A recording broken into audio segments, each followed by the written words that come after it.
నీ జీవితంలో కూడా ఎప్పుడు నేను ఎండిపోయా, నా బ్రతిక అయిపోయింది, ఇక నాకు నిరీక్షణ లేదు, నాకు ఆధారం లేదు, నా సంసారం ఎండిపోయింది, నా జీవితం ఎండిపోయింది, నా భవిష్యత్తు ఎండిపోయింది అని జీవితంలో ఎప్పుడు కృంగిపోకు.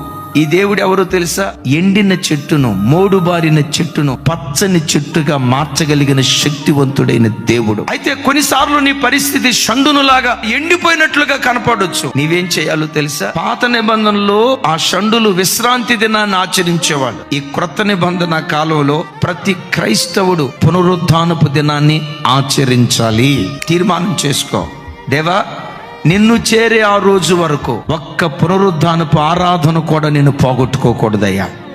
ఆరోగ్యం సహకరించకపోయినా ఆ బలహీన స్థితిలోనే మీ మందిరానికి వచ్చి ఏదో ఒక మూలను కూర్చొని గోడగా అనుకొని స్తోత్రం అంటా కూర్చుంటా గాని నీ సన్నిధిని నేను విడిచిపెట్టనయ్యా, విడిచిపెట్టను.